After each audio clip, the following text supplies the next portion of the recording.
mergers and acquisition, so-called M&A.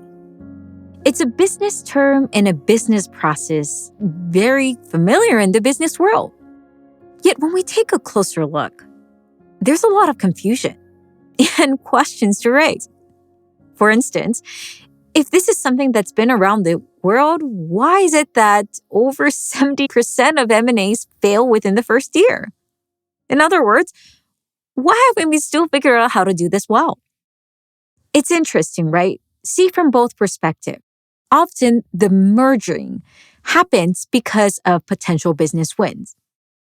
A company would want to acquire another company because of a technology or an innovation opportunity, or maybe the skills or the talent that they can buy. And the companies who often get acquired are excited about the evaluation, what that would mean for their team, and often the chance to grow even further in a bigger system. Now, as you can imagine in that process, there's a lot of changes that happen, not only in how things are done, how expectations met, and of course, getting clarity on roles and responsibility, who's doing what, and how decisions are going to be finalized in what to do. So you can see why, even though an M&A seems successful on the front page, there's a lot behind the scene that happens that would make us wonder, is this really a success? Today's guest is going to help us unravel that and navigate some key questions that we might need to face, such as, what are we really doing with middle management? Meet Jennifer Fondrevay. She is often known as the M&A Whisperer, and it's not a coincidence. CEOs, entrepreneurs, and leaders come to her to ask for advice in how to do M&A better. And through consultation and support, she has really helped people rethink about this quote-unquote survivor mentality into a thriving opportunity. Why can she do this? Well, because she herself has gone through this 3 times as an executive. One time being acquired, another time being in the team where she was being acquiring, and vice versa. And so she certainly had a chance to empathize how difficult this process is. So today, we're going to dive a little bit deeper into the people challenges and what we can do better. Why is this difficult? Where do we start? What do we do? Let's dive in. Meet Jennifer. So very excited to have Jennifer here. Jennifer, thank you so much for joining us. We are going to dive into M&A. Let's start with the big question, which is M&A is a process that has been around business for a very long time. Why are we still screwing it up all the time? Good question, Monica. It's a fascinating dilemma. And I should say for our listeners, just so everyone's 100% clear, M&A is mergers and acquisitions. Yes. Because I've had enough people go, M&A, is that like S&M? No, it is not. Mergers and acquisitions is what I work in. And it's fascinating to me as well. Why has it, the statistic of 70-90% failure rate for mergers and acquisitions has endured for over 2 decades. That statistic was done, I believe, a Harvard Business Review study, and it hasn't changed. It's part of the reason why I do the work that I do. My thesis is that the people piece of mergers and acquisitions tends to be secondary in deal due diligence. And so part of my quest and mission is to help business owners, entrepreneurs, and leaders be smarter about the role that people play in M&A success. Well, let's dive into that a little bit more. You have experienced many of those moments. Bring us back to maybe perhaps the first moment you have gone through a merger and acquisition, that M&A experience. Where were you? What company? What was going on? How did it feel? My origin story. I love the fact that shows do that more. So I'll share my origin story. My first acquisition was when Navteq, a digital mapping company, was acquired by Nokia.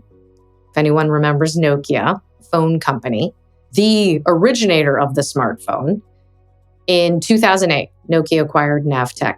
At the time, I was the head of B2B marketing, business to business marketing globally for Navtech.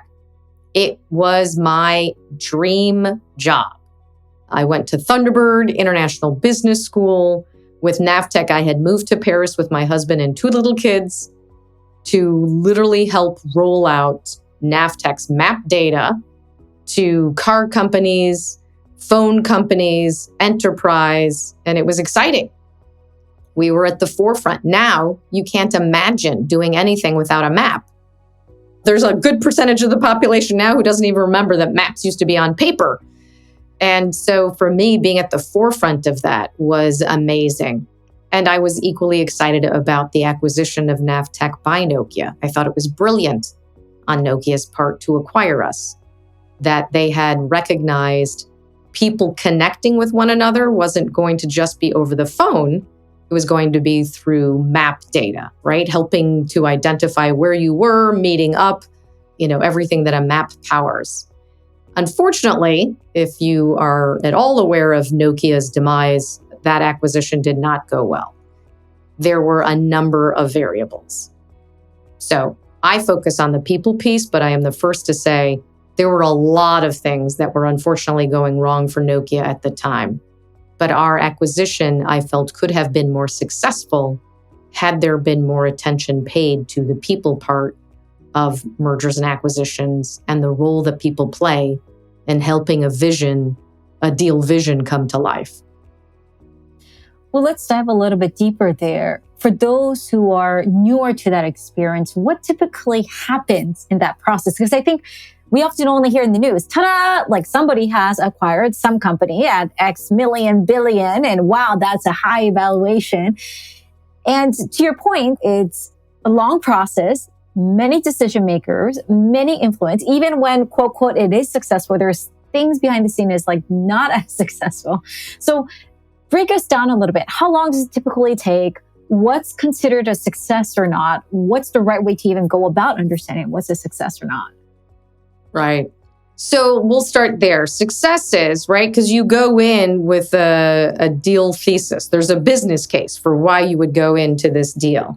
And the projections are based on what you will hit by year 1, right? Post-deal, the thesis is based on, okay, and here's what the business is expected to achieve within that first year. And so that failure rate is based on 70 to 90% of companies not hitting that forecasted valuation by year 1. And so the tough part is, and there's so many variables, right? But I'm just going to focus on the people piece of this. Because so much of a merger or an acquisition initially is cloaked in secrecy. There's a lot of reasons for the confidentiality. But what I find, and I actually just wrote an article about this in Forbes, middle managers not being included in that deal strategy, the vision and how it's going to be executed, because middle managers are rarely involved in that early stage. To me, that's the equivalent of a battlefield commander in war, not asking his people on the front lines, will this strategy work? Not really understanding, will this be successful once we go to battle? If you haven't asked your people who are in the trenches, in the front line, you are just hoping that this will be successful. And I find that that analogy is the best description of why I see so many times the deal strategy doesn't play out in execution, because the people who are actually executing it aren't involved in defining the strategy for it and weighing in whether, do we have enough time? Is the timeline appropriate? Do we have the resources? Do we have the right people in place to execute this as this comes together? Do we have the right budget? Right? Oftentimes you've got 2 companies coming together and they're trying to create something new out of that. But do you have the right timeline, budget, and resources in order to do that? That's where your middle managers have an enormous amount of knowledge and insight to bring to that, and yet they're not typically involved in those discussions. And how long does it usually take? That can vary. Each merger or acquisition is different. What I say is you need to be prepared that it's going to take a while. the upfront part of the journey, right? So let's divide it into three parts. You have the pre-deal due diligence. This is where you're both checking each other out, whether you're going through a merger or an acquisition. There's that dance of, okay, do your numbers look good? Will this work? Do we have the right leadership in place? What's the market for this when we come together? There's all that analysis that has to be done beyond just looking at the books and understanding the business. So that's the pre-deal dance. Then you've announced the deal, but there can be time, right? You probably have seen, particularly in the United States, deals are announced, but particularly those multi-billion-dollar deals, it can take a while for them to get through all the approvals, even in the middle market. Or for entrepreneurs who maybe are smaller business, middle market, it can take time to get from the due diligence to announcing it to really feeling like, okay, we've come together. We're a team of one, right? It's no longer us versus them. It's we thinking. I talk about that a lot. And so for me, it varies by industry and size. But what I always caution is just be prepared. It's rarely a rapid timeline. And you've gone through a few more because that has led you to later on becoming an M&A expert and navigating that, which we'll get to. But tell me a little bit more what happened in the other ones and what was similar and different. Well, it's interesting because after my first merger and acquisition experience, that was the Navtech Nokia. Then I had two more, right? And the second one, and I won't belabor all the companies because that's not the point. But what was interesting is in the next one, I was part of the acquirer. The company had acquired another company and I inherited a team that had been acquired. And no one had been their leader for months. Being leaderless, they weren't really sure what their role was. They didn't understand the vision of the deal and the role that they played in helping that vision to come to life. And so the benefit in that regard as a leader is I knew how they felt. I knew what they were thinking, to the point where one of the guys on the team that I inherited said, I was beginning to think you were a witch because you kept anticipating and knowing what I was thinking or what the team was worried about. And I reassured him, no, I'm not a witch, but I know what you're thinking because I've been in your shoes. I know what it's like to be acquired and to wonder what your value is and to try and understand how you can contribute to this new vision because no one's actually explained it to you in terms that you can understand. I saw that a big part of my role was to help them understand the role that they played within that bigger vision. And then the third acquisition that I went through was private equity acquired a company that I was part of. And it was 2 weeks before I was about to go to market with a new product, that my boss called me into his office and said, hey, we need to put that on hold. We're being acquired by a private equity company. And I thought, dear God, I'm just going to keep going to companies and deal with M&A. This must be a sign from the universe because it kept happening to me. But the other epiphany I had in that moment was because a number of people said, wow, you seem to be very calm about this. And I said, well, at this point, I know the story. I've seen this movie. I know how it ends, as my dad would say. And so again, I had leaders around me saying, you should write a book because you seem to have a better understanding of how M&A play out. And it was really that comment more than once from people saying, you seem to know how things played out. You seem to know what it takes to help people get through this and understand what's going to happen. And I realized that there were patterns of behavior, consistent things that happened in each deal. Despite the fact that I had been on all sides, I saw the same things happening. And so I decided to start writing a book. And it was in the years of research that I did. I interviewed probably about 60 executives, Wow. CEOs, CFOs, HR leaders, middle managers. And that's where I got the insight. Oh, it wasn't just me. There are patterns. There are consistent things that play out and why I thought I could make a difference. Could you share some examples? What patterns? Well, probably the biggest one is the stages of grief that a company can go through. And this actually, I credit one CEO in particular. His mother was a grief counselor. And so when I was talking to him about what I saw, the behaviors that I saw, and even my own emotions, that I had been depressed, particularly when Navtech was acquired by Nokia, when they really started to integrate us, I went through feelings of anger and depression. And he said, "Oh, I know what that is. You experienced the stages of grief." And I said to him, "Well, nobody died." And he said, "Oh, no, no, no." He said, "I know from my mother, you were mourning the future that won't be." That is a part of grieving, right? When we grieve for people, part of that grief, what's captured in that is mourning the future that won't be. But when he said that, I realized that's exactly it, right? We all tend to envision a certain future for ourselves. And a merger or an acquisition can suddenly call that into question because now we're not certain of our future. We don't know how things are going to play out. And I realized we think, oh, I have to wait for someone to tell me what my future is. Probably one of my biggest lessons learned in recognizing this pattern and the fact that we go through these stages of grief was to say, you will go through these stages, but you need to get to acceptance. You need to accept that the change has happened. It doesn't mean you are joyous and happy that the change has happened, although you could be.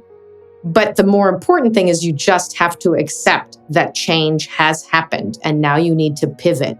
And I thought that was a big part of what I wanted to communicate with my book and the work that I do now is helping people not only recognize the stages of grief and that there are stages, but they can get through those stages. What they need to do is work to get towards acceptance. Tell me a little bit more how you found the nickname of M&A Whisperer. Well, I'm very thankful. When I first started this research, frankly, I was actually still interviewing for CMO roles. I was doing both. I just thought, okay, while I'm looking for my next CMO role, I'm going to write this book. And I had a number of CEOs who thankfully were very candid, shared with me their M&A stories, but they tended to ask me, well, what are you doing besides writing this book? And initially I would say, well, do you know how hard it is to write a book? I was just proud I was writing a book. But I got asked that question enough. And one CEO in particular said, what you are writing about in this book is invaluable. CEOs need to know that this is what happens to an organization post-deal. They need to appreciate the role of people in the successful execution of the deal, but also what they can do proactively. How do they set up their frontline leaders, their senior leadership? What are all the things they need to think about beyond just the transactional aspect of M&A to give the deal a chance for success? And it was in that one of those conversations that the CEO said, you're almost like a CEO whisperer, an M&A whisperer for CEOs.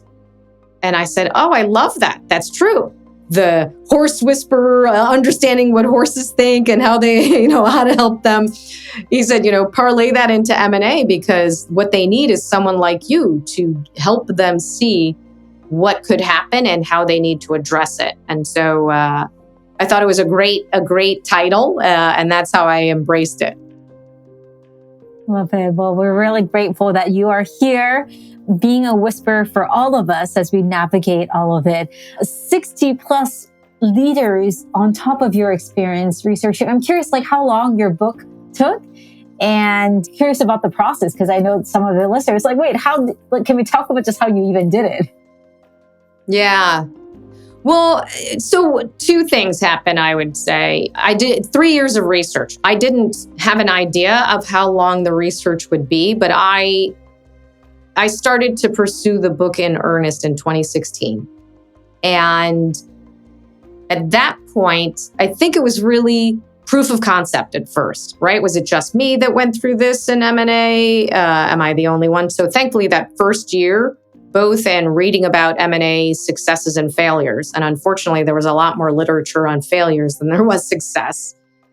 But I kept reading the same things over that reinforced, okay, failure is common. And there were consistent data about what drove the failure, right? Oftentimes, and it really depends on what list you look at, but the top three that I would see a lot was overvaluation, right? An impossible valuation, like the number was oversized versus what was achievable in year one. Synergies that didn't materialize, things that people thought would become more efficient actually did not. And so there weren't the benefits of those efficiencies.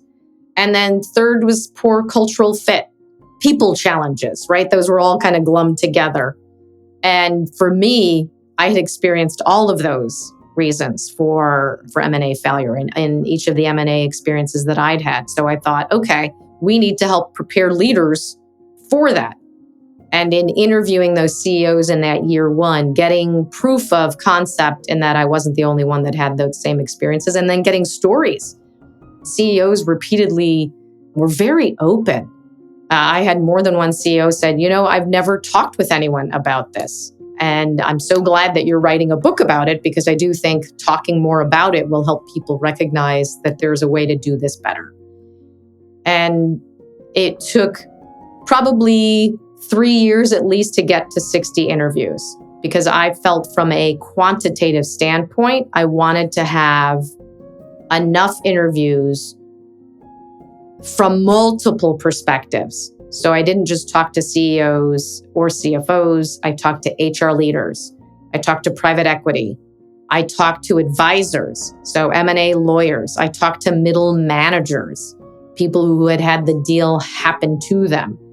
And thankfully, the patterns remain the same, but it just made the stories more come alive. It made my thesis about the role that people play and how to do a better job as a leader.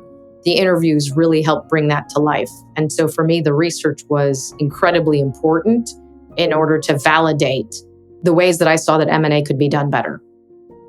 No, thank you so much for doing the research and bringing that all together. I'm curious if you can kind of piggyback and dive a little bit deeper into each of those different angles to share some wisdom in what we can do better. So first, like for somebody who is perhaps as an entrepreneur going through a potential M&A, what is at least one or two tips that you would recommend they consider doing to make sure that it goes well? Yeah. Well, and it's interesting because I interviewed a number of entrepreneurs for the book, and they're all, I don't name people. I wanted people to have the confidence to just share freely. But what was fascinating is how many entrepreneurs said, I wish I had been smarter about the people piece earlier. They confessed that they had gotten so fixated more on the transaction and the deal valuation and the potential dollar signs that they didn't ask enough about the employees, that they hadn't really made that part of the discussion. And they realized they should have equally negotiated earlier on. Now, these were entrepreneurs who were acquired consistently. I think I talked with a few who had acquired, but more consistently, the story I'm telling here is about those entrepreneurs who were acquired. Their lesson learned was I should have prioritized the people piece, because the company that I started, the original vision that I had for it kind of disappeared because the company changed. I hadn't thought enough about how my employees were going to be treated, the role that they played, the contributions that they would make to the vision. There was a bit of regret in not having prioritized the people. So I would say to entrepreneurs, it's during that deal due diligence, absolutely focus on the numbers. What are the opportunities? Where is your business and what do you see as the potential? But equally in those discussions, don't forget about the people piece, because that's when you have the most leverage. No, that's a really good reminder. Second angle, employee. Hey, I just learned that this acquisition is going on in my organization. As you said in your example, you're about to launch a product. I worked so hard on this and now they're telling me to stop. I don't know if I'm going to even have a job. Like, what should I worry or like be doing to position myself for success? Yeah. And this is always hard, right? But I just say, and I speak from my own experience, you need to let go of the past. Let go of, hey, this is my role. Look what I've achieved. I deserve this respect. I wish someone had told me I was interviewing for my job all over again. That's not necessarily a negative, but I think if you understand going in, yeah, you got to prove yourself again. And that's not necessarily a bad thing, particularly if you've got, a skill set that you're proud of. So I say the thing to focus on quickly, let go of the past, be future focused, not backwards bound. Don't necessarily rely on your boss. He or she has their own full plate, particularly in what I went through, which were multi-billion-dollar acquisitions. You need to look for the opportunities. Or you're really ambitious, you can create opportunities, right? You can often find that there is a missing piece, right? Particularly, so I'll use Navtech, my Navtech Nokia experience as an example, right? The one woman who reported to me did a very good job of seeing that the communication between the teams wasn't happening, that our company and their company, that lack of communication meant that we were overlapping in certain areas and also finding out, unfortunately, in front of the clients that we had overlapped, and that was a miss. And even though she was junior, she recognized that being that bridge between the two groups and literally organizing and coordinating so that people could see, okay, you're working on this, we're working on that. It's part of the same vision, but we're working on different aspects. But how do we complement each other versus compete with each other? She took on that responsibility, and it actually helped elevate her to a bigger role because she saw that opportunity.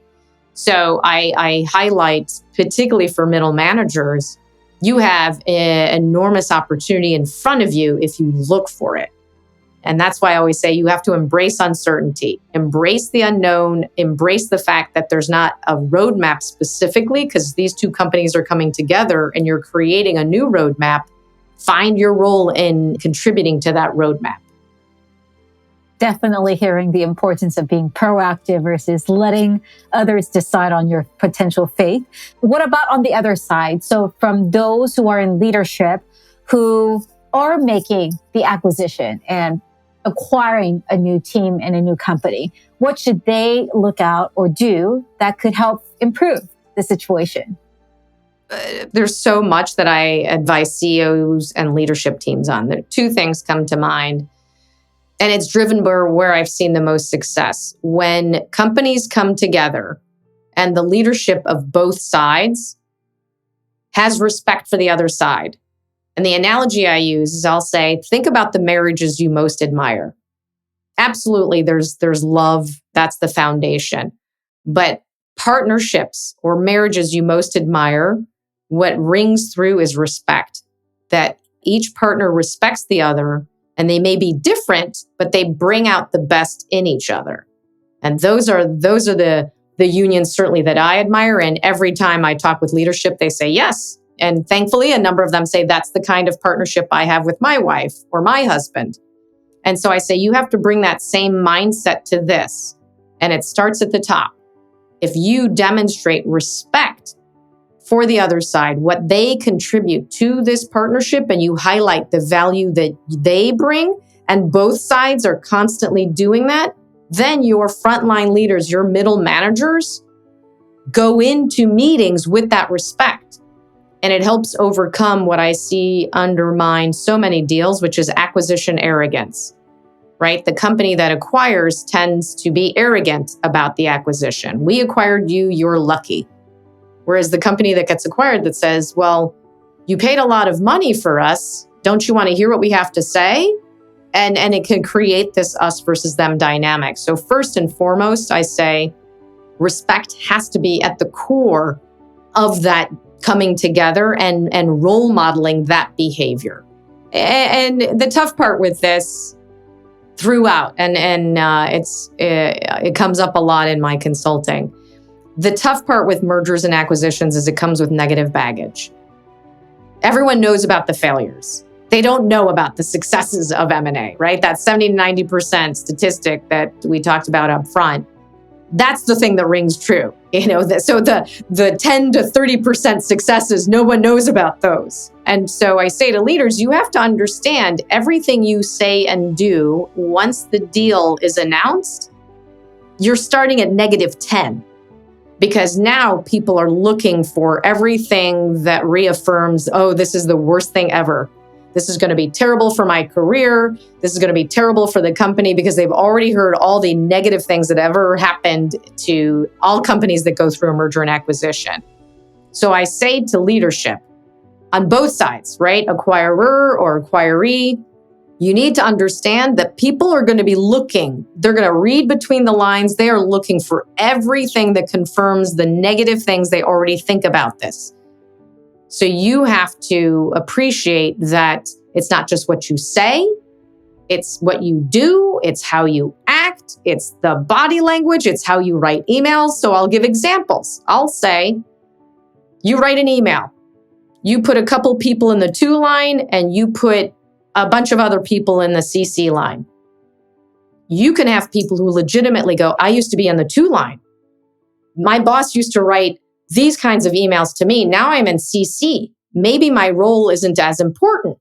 And I've had leadership literally laugh and say, oh my God, you're right. I had someone on my team say, hey, am I not leading these meetings anymore? And you said, no, of course you still are. Well, you didn't include me in the to line. I'm in the CC line. Oh, well, that's because I thought you already knew your role. Well, no, people don't. They start to wonder, what's the role that I now play in this? And so something as silly as an email and who you include in the to line versus the CC line can have people spinning their wheels about the role that they play. And so I say to leadership, this is not to make you paranoid. It means you just have to be more sensitive. And that's why I consider M&A leadership a unique kind of leadership. You have to be sensitive to the fact that people are looking for cues and they're reading into things that you might never expect. I had another leader, as another example of this, who after the acquisition, he started talking about a product launch of the other company, right, that they had just acquired. He was talking more about their product launch than a product that he and one of his teams had been working on. So in a status meeting a couple of weeks later, he asked that team, well, where are we on this? And they said, well, we put a pause on it. And he said, what? Why did you put a pause on it? And the woman who reported to him said, well, you weren't talking about it anymore. So we took that to mean that this product wasn't as important. And so we slowed it down and we, started working on other things. And he said, well, why would you do that? And she said, well, you weren't talking about it at all. All of the town halls, everything you talked about the other company's products. And he said, well, I was trying to help them feel encouraged that we were really excited about that. But I said, it's a perfect example, again, of how people read between the lines to interpret what's really going on. So you have to be sensitive to that. And the fourth angle, of course, is those who are coming from the acquired company, but are not in leadership. And maybe they're learning for the first time. I'm like, wait, what? We're acquiring another company? I thought I had a clear path in my career. So they're also flipped over and surprised. What can non-leaders who are in the acquisition company team members do because they're not in the power position to make those decisions? Well, it's similar to the advice I gave earlier in that don't wait for people to tell you the value that you bring. Don't wait for opportunity to suddenly be presented to you. It is incumbent on you, and it's a part of the workshops that I do with frontline leaders to help them lead their teams. It's incumbent on you to know, well, what's the value that I bring to this? What's my talent that I can contribute to this? Because the tendency can be to just say, I'm out of here. I don't like where this is going. I don't understand. Be patient. Look to see where there might be opportunities. And particularly you may have had a skill set that can be invaluable to where the direction of the company is now going, right? Because the metrics for success change post-deal. So before you jump to another company where you have to start all over again, right? You've built up equity in this company. See how you can parlay that. Look for opportunities. Do your due diligence to figure out, okay, what does this vision mean? Where is the company going? And how might I contribute to the company achieving this? Because I will say, you will be surprised at the opportunities you will find when you put your energy into looking for them, as opposed to focusing your energy on all the things you're losing, right? I talked earlier about let go of the past and be future focused. That's the advice I give to individuals. Well, thank you so much for generously sharing your wisdom with us, not only here, but also through your book, your research and consultation. I think it's so important that we got a chance to cover some of your origin story, as you said, because so many people out there as well, they might go through multiple mergers and acquisitions or M&As and all of that. But at the end of the day, like, what do we do with that information? What do we do with those challenges and opportunities that we face? And so I know folks who are listening will be inspired to know that, hey, they're not alone and that they can do something with it. So I'm being reminded from our conversation, the proactiveness, remembering the human element on what we can do is so key. Any final words of wisdom that you want to share overall, no matter where they are in their journey? Yeah, well, Monica, because your focus is on innovation, right? Helping to spur innovation. One last thought that I would have, because unfortunately, mergers and acquisitions tends to kill innovation within companies because they're trying to figure out, how do we bring these companies together? And so that's why I say focus on the people piece, because you don't want to kill the innovation. One of the personalities that I talk about that can kill innovation is the know-it-all. Don't be a know-it-all on either side of the deal, right? Because I've seen it on both sides, right? The acquirer says, we already know it all. And the acquiree says, well, if you know everything, then why did you acquire us? But equally, the company that was acquired can be a know-it-all, right? We know how to do it. Leave us alone and let us continue to do things the way we did. I remind people that for innovation to occur, you have to see what you both bring to this. Again, the respect for each other. You're now co-creating something new. That's the reason. You both needed each other. An M&A deal doesn't happen if one company can go it alone. There's a reason that this deal happened. So if you have respect for each other, you don't act as though you know everything, but actually look for how can we co-create new things together. That's when innovation happens. And so I just highlight that it's such a critical piece. And what I see happen time and again, that innovation is killed post-deal. I'm looking for companies to keep that innovation alive. Well, I know they're going to listen to this and say, we're not going to make this mistake. And so, Jennifer, thank you so much. It was such a treat to have you. What's the best way folks can follow up with you and stay in touch with you?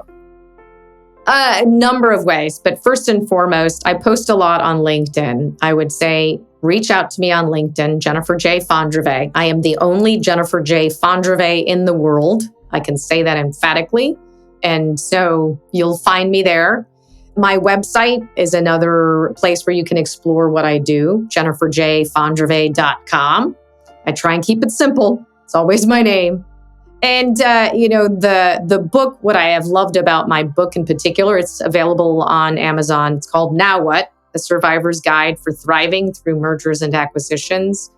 But what I love about the book is it's not just applicable to mergers and acquisitions. It's about people facing uncertainty, period. Uncertainty in their work environment. And frankly, I think every company that I know of is going through some amount of uncertainty. So I've had a lot of people reach out to me who've read my book and said, this book was so helpful in helping me identify either stages that I was in or the types of people who I'm working with and how to work with them. So those would be the three ways, Monica. Thanks for asking.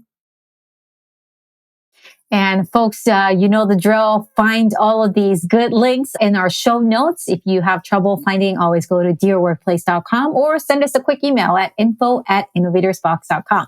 We'll be sure to make sure you have all the links and connect with Jennifer. But Jennifer, thank you so much again for joining us. Folks, thanks again for tuning in for another conversation. We'll be back again next week and we will see you soon. Thank you. You definitely want to check out her book, Now What? And Survivor's Guide for Thriving Through Mergers and Acquisitions, as she has pointed out.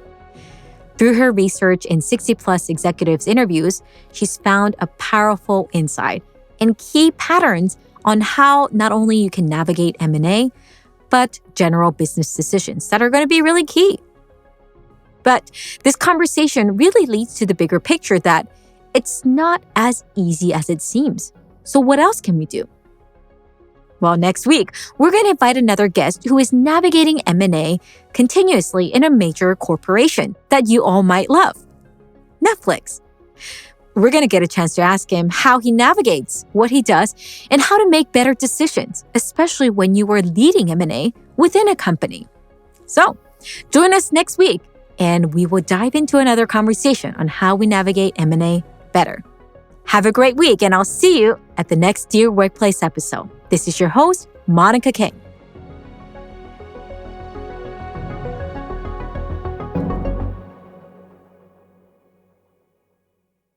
Thanks again for joining us. This is your host, Monica King at Dear Workplace, and I'm so glad you are here. This show is possible thanks to our amazing podcast team who has worked with me at InnovatorsBox Studios. Shout out to audio engineering and producing by Sam Lamer. Audio engineering assistant by Ravi Ladd. Website and marketing support by Cree Panday. Graphic support by Leah Orsini. Christine Eribal. and original music by InnovatorsBox Studios. And writing, interviewing, podcasting, directing, and all that jazz by me, Monica King. Share us your feedback and suggestions as we continue to look to improve and answer the questions that you have about the workplace. Have a great day, and I'll see you soon.